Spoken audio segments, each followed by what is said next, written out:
என்ன அடிச்சா தமிழ்நாட்டை அடிச்ச மாதிரி அடங்கய்யா டயலாக். இந்த டயலாக் எல்லாம் திமுக விட்டு எவ்வளவு நாளாக தான் தமிழர்களே தமிழர்களே நீங்கள் ஆற்றி அடினை அடித்தடி கொலை அடிச்சு கட்டில் போட்டாலும் குப்புற விழுந்தாலும் கடலிலே தள்ளினாலும் நான் வந்து குப்புற இருந்து எந்திச்சு வந்து என்னவா வருவேன் உங்களை காப்பாற்ற தான் வந்து நிற்பேன ஒழிய அப்படின்னு வசனமெல்லாம் 50 வருஷத்துக்கு முன்னாடி தலைவன் போட்டான். அந்த போட்டவனே போட்டு வந்து நிற்கிற கட்சி தான்டா நாம் தமிழர் கட்சி. சாகிற வரைக்கும் ஆட்சிக்கிட்ட உட்கார விடலை சபதம் எடுத்து. எங்கள் அண்ணன் 2014 எங்ககிட்ட பேசும்போது சொன்னார், தம்பி இந்த அரசியல் தொடங்கும் போது நமக்கு ஒரு வேளை வேடிக்கையாக தெரியலாம், 14 நாங்கள் கூட்டமே இல்லாமல் இருப்போம். அப்போ அறையில் பேசுவார், சும்மா இதுனா இளைஞர் பாசறைக்காக நாங்கள் வருஷம் ஜனவரி 29 முத்துக்குமரன் நினைவு நாளை கொண்டாடுவதற்கு அந்த கூட்டத்தை நடத்துவதற்கு 2 மாதத்துக்கு முன்னாடி அவரோட உட்காருவார் 11 பேர். அப்போ அண்ணன் சொல்லுவார், 2014 சொன்னதை நான் இப்போ நினச்சி பார்க்குறேன், இந்த அரசியல் இன்றைக்கு வேணால் நம்ம யாருமே இல்லாத மாதிரி இருக்கலாம் தம்பி, ஆனால் ஒரு காலம் வரும் நாம் தமிழர் ஒரு உயரத்திற்கு வருகிற போது திமுகவும் அதிமுகவும் கூட்டணி வைத்துக் கொண்டு இந்த தேர்தலை சந்திப்பார்கள் அப்படின்னாரு. இன்னைக்கு அச்சாரம் போட்டாங்க. எது அதிமுக முதலமைச்சர் பொறுப்புல இருந்தோம் நீ திமுக வந்துட்டாரு. அப்ப என்ன அர்த்தம்? திமுகவுக்கும் அதிமுகவுக்கும் கொள்கை வேறுபாடே கிடையாது. இப்ப அடுத்து இல்ல இப்ப ஒரு கட்சி புதுசா வந்துருச்சு பாத்தீங்களா, இளைஞர் ஓட்டல அவங்க தான் வாங்க போறாங்க. யாரு? எங்க அண்ணன் விஜய். அவர் ஒரு கட்சி தொடங்கி அவர் வாங்க போறார். அப்படியா?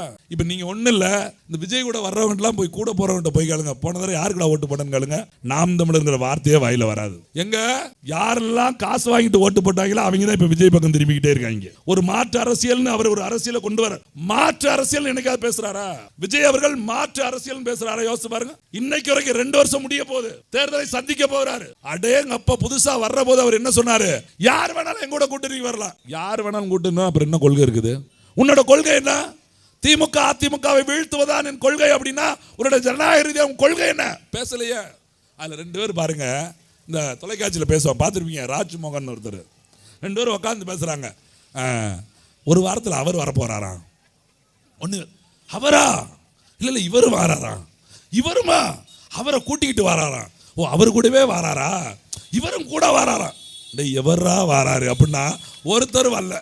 இப்ப பிம்பிளிக்கு பிளாப்பின்னு ஆகி போச்சு. இப்ப கேட்குறாங்க, விஜய் வருவாரா வரமாட்டாரா தேர்தலுக்கு? நிற்பாரா நிற்க மாட்டேன், தனிச்சு நிற்க முடியுமா? இப்ப அவங்க 2 பேரும் அந்த வீடியோ எடுத்து அவங்களுக்கு, ராஜ்மோகனே வருவீங்களா வரமாட்டீங்களா, நீங்க வருவீங்களா வர மாட்டீங்களா, எங்க கதையை கேளுங்க அப்படின்னு நம்ம பாட்டு அவங்களுக்கு அனுப்போம். என்னடா அவர் வராரு இவர் வராரு, இப்படி வந்துருவாரு அப்படி வந்துருவார். இப்ப திமுக அப்படி ஆரம்பிச்சான். 7ஆம் தேதி அந்த அந்த அமைச்சர் வராரா, அந்த தண்ணிக்குள்ள அவர் தெர்மோக்கல் அவர் வராரா. 8ஆம் தேதி விஞ்ஞானி வாரா. இவங்க இப்ப ஆடா பாவியா, டே உங்க கட்சி உங்க கொள்கை மக்கள் உங்களை நம்பி வரணும் கட்சி நடத்தினா கட்சி. அடுத்த கட்சிக்காரன் வந்துட்டு வருவா என்கிட்ட வருவான்னு நடத்துறதுக்கு இந்த கட்சியை கலைச்சிட்டு நீ வீட்டில் சும்மாவே படுக்கலாமே. எதுக்கு கட்சி? திமுக அதிமுக இங்க இருந்து அங்க ஓடனா, அங்க இருந்து இங்க ஓடனா, நம்ம மானங்கட்ட கேள்வி கேட்கிறோம். இவங்க 2 பேரும் யார்கிட்ட ஓடுறாங்க? விஜய்கிட்ட ஓடுறாங்க. வாங்க வாங்க வாங்க வாங்க. எது 2 கட்சியிலும் தப்பு பண்ணிட்டு தான் அவன் வர்றான். அந்த கட்சியில் எங்க அண்ணன் சொன்ன மாதிரி தான், இங்கிட்ட ஒரு சாப்பாடு இங்கிட்ட ஒரு வெஜ்னா வெஜ், நான்வெஜ்னா நான்வெஜ், 2ஐயும் கொலைப்படிக்குது. என்னடா ரகம்? புதுசாக ஒரு சாப்பாடா? அதுக்கு என்ன பேர் வைக்கிறது? அதுக்கு தான் டிவிக்கன்னு வச்சுக்க வேண்டியது. இப்போ இந்த 3 அரசியல் இருக்கு பாருங்க, திமுக அதிமுக. நான் உன்னை மட்டும் இந்த இடத்துல நினைவுற்றேன், நாம் தமிழர்னு ஒரு கட்சி இந்த மண்ணில் இல்லாமல் போயிருந்தா தமிழக வெற்றி கழகம் பேர் இருந்திருக்காது, அது திராவிட வெற்றி கழகம் பேர் இருந்திருக்கும். இன்னைக்கு சீமான் ஒரு மனுஷன் இந்த மண்ணில் அரசியல் பண்ண போய்தா. நீங்க கேட்டு பாருங்க, மொழியை சொல்லிலாம் பிரிக்க கூடாது நம்ம எல்லாம். அப்புறம் அவங்க படத்தில் ஒரு பாட்டு வச்சுக்கல, என்ன பாட்டு? ஆளப்போறா தமிழை. எதுக்கு ஆளணும்? என்ன தமிழ் ஆளணும்? எதுக்கு அப்படி பாட்டு வச்சிங்க? இங்கே வந்து பிரித்து பார்க்கக்கூடாது, பிரிச்செல்லாம் நீங்கள் எதுக்கே பிரித்து வச்சிங்க பாட்டை? அப்போ மக்கள்கிட்ட சும்மா சினிமாவுக்கு ஒரு ரகம். நீங்கள் சர்க்கார்னு ஒரு திரைப்படம், அந்த திரைப்படத்தில் வில்லன் கதாபாத்திரத்தில் ராதாரவி இருப்பார். நல்லா புரிஞ்சுக்க, விஜயோட படம் தான். விஜய் ரசிகர்கள் தான் தெரிஞ்சுக்கணும் நாம் எதை நோக்கி பயணிக்கிறோம், நாம் எந்த ஆபத்தான அரசியலை நோக்கி போகிறோம், நம்மளை கூட்டு போகிறாங்கன்னு புரிஞ்சுக்குங்க.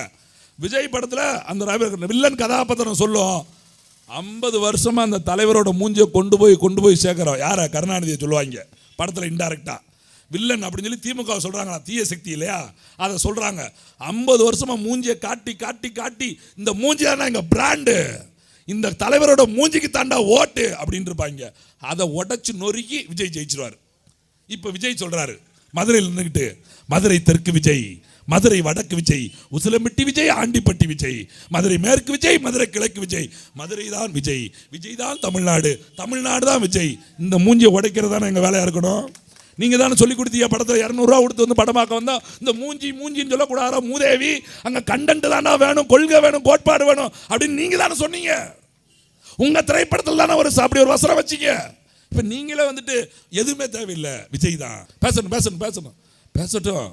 பாவம் அவருங்க வேற கூட்டத்தில் பேச முடியாது. இப்பயாவது பேசு. நம்ம உள்ளுக்குள்ள வீரம் போட்டிருக்கீங்களா? ஒன்றும் இல்லைல்ல. Okay okay. வீரம் உள்ளே இருக்காரா? அப்போ ஒன்றும் பிரச்சனை கிடையாது. ஏன்னா ஆட்சி நடக்குது, எங்கள் ஐயா எங்கள் அப்பா ஆட்சி. அவர் எல்லாரும் சொல்லுவாங்கல்ல, எதிரியும் கிடையாது நண்பனும் கிடையாது, நிரந்தர எதிரியும் கிடையாது நிரந்தர நண்பனும் கிடையாதுன்னு. இன்னைக்கு வரைக்கும் அப்படி ஒரு வார்த்தை நாம் தமிழர் கட்சிக்கு பயன்பட்டதே கிடையாது. நேற்று வரைக்கும் தேசிய முற்போக்கு திராவிட கழகம் அண்ணன் விஜயகாந்த் கட்சி தொடங்கியதுக்கு ஏன் கேட்டதுக்கு கருணாநிதியை கை நீட்டினாரு. கருணாநிதி அவர்களை வீழ்த்துவதற்காக தான் கட்சி தொடங்குறாரு. இன்னைக்கு அவர் மறைஞ்சு போயிட்டாரு. அவங்க மனைவி இருக்காங்க அந்த கட்சியில.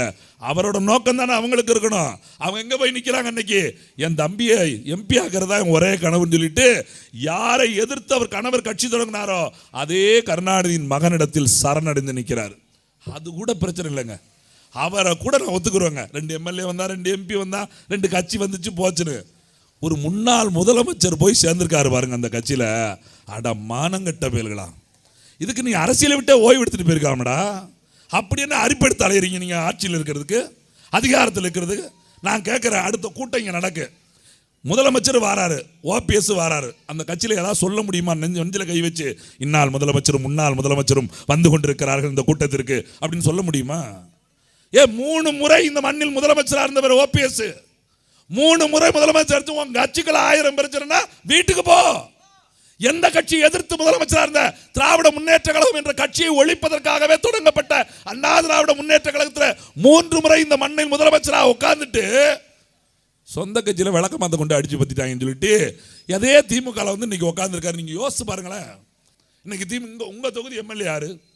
அனிதா ராதாகிருஷ்ணன் திமுக பிறந்தாரா? அதிமுக இருந்து அமைச்சரா இருந்து திமுக வந்து இப்ப அமைச்சர். அப்ப அதிமுக இருந்து திமுக செருப்பு கொண்டே அடிச்சுக்கிட்டே இருந்தான், காரி துப்பிக்கிட்டே இருந்தான். இவர் ஊழல்வாதி ஊழல்வாதி ஊழல்வாதி. அப்ப அதிமுக காரஞ்சனா அனிதா மாதிரி ஒரு ஆள் இருப்பாரா, எங்க அண்ணாச்சி மாதிரி ஒரு ஆள் இருப்பாரான்னாங்க. இப்ப யார் சொல்றா? அதிமுக காரன் அடிக்கா இவன் ஊழல்வாதி ஊழல்வாதி. இப்ப திமுக காரன் சொல்றான், எவர் தாங்க புண்ணியவாங்க, அனிதா மாதிரி ஒரு மகத்துவமான மனிதன் கிடையாதுங்கிறான். KKSS எம்ஜிஆர் காலத்துல இருந்து அதிமுக இருந்து திமுகவை ஒழிப்பதுதான் ஒரே நோக்கம் சொல்லி, அப்படி இன்னைக்கு அதிமுக ஒழிப்பதுதான் ஒரே நோக்கம் சொல்லி திமுக அமைச்சர் ஏவாவேல் இருக்க பாருங்க. அதிமுக எம்ஜிஆர் காலத்துல இருந்து சாராயத்தை தமிழ்நாட்டுக்குள்ள கொண்டு வந்ததே கருணாநிதி தான் அப்படின்னு சட்டமன்றத்தில் பேசின ஏவாவேலு இன்னைக்கு திமுக அமைச்சர். அவர் தான் எங்க சசி பிரேமலதா கூட்டு வந்து விட்டவர். இங்க பேசி முடிச்சு வாங்க அப்படின்னு பேசி முடிச்சு விட்டவர். யோசிச்சு பாருங்க. அப்படியே வரிசை வாங்க. அங்க சேகர் பாபு இந்திர நிலையத்துறை அமைச்சர், சேகர் பாபு அதிமுக அமைச்சர், முன்னாள் அமைச்சர், இன்னைக்கு திமுக அமைச்சர். எல்லாத்துக்கும் மேல 10 ரூபா பாலாஜி வேற, செந்தில் பாலாஜி அங்கே அமைச்சர் இங்கே அமைச்சர். அது செந்தில் பாலாஜி அதிமுக அமைச்சராக இருக்கிற போது கரூர்ல பேசுறாரு. செந்தில் பாலாஜி அவர் தம்பியும் சேர்ந்துதான் கரூரே கபளிரம் பண்றாங்க. யாரு சொன்னது? ஸ்டாலின்.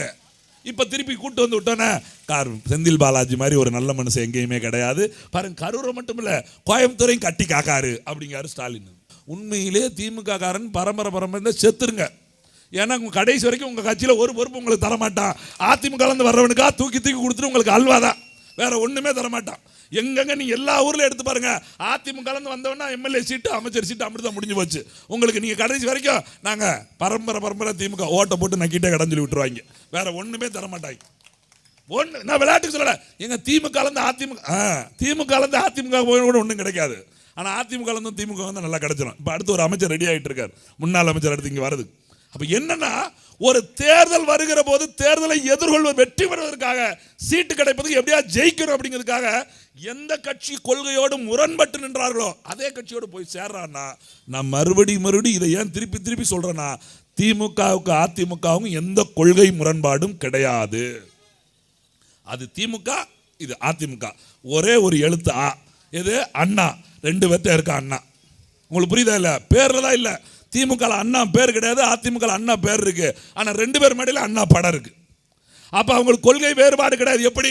டாஸ்மார்க் மூடணும் திமுக சொல்லுமா? 5 வருஷம் நடந்துருச்சு, திறந்துருக்கு.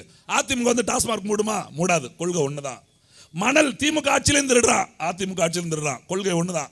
மலை திமுக ஆட்சியிலும் அடிச்சு உடைக்கிறான், அதிமுக ஆட்சியை அடிக்க உடைக்கிறான், ஒண்ணுதான். திமுக 1000 ரூபாய் இலவசம் கொடுக்குறேன், அதிமுக சொல்லுது நான் 2000 ரூபாய் தரேன் மாசம். திமுக பொம்பளைகளுக்கு இலவசம், நான் ஆம்பளைக்கு இலவசம். அப்புறம் பஸ்ஸை நக்க விடவா? பஸ் ஓட்டுற கண்டக்டர் டிரைவர் எவன்டா காசு தருவான்? ஒரு பையன், ஒரு சின்ன பையன் கேட்குறான், நீங்க இலவசமா கொடுத்தீங்க டீசலுக்கு யார் காசு தருவா? யார்? ஆம்பளைக்கு இலவசம், பொம்பளைக்கு இலவசம். பேருந்து ஓட்டுற நடத்துறதுக்கு ஏங்க முன்னாடிலாம் பெண்கள் கை நீட்டினான்னு வச்சுங்களேன், டிரைவர் அப்படி டம்க்குன்னு பிரேக் போடும், ஆம்பளை மதிக்கானே பொம்பளை கண்டான்னு நிப்பாட்டுவாங்க. இப்ப பெண்களை பார்த்தா வண்டி நிக்கவே மாட்டேங்குது. வடிவேல் படத்துல வண்டி ஓடு பாருங்க பாஸ்டா, அது மாதிரி ஓடுது. என்னன்னு கேட்டா பின்னாடி வருது, அந்த பஸ்ல ஓசி பஸ், அந்த பஸ்ல மதிக்கவே மாட்டேங்கிறான். ஓசி பஸ், ஓசில வர்ற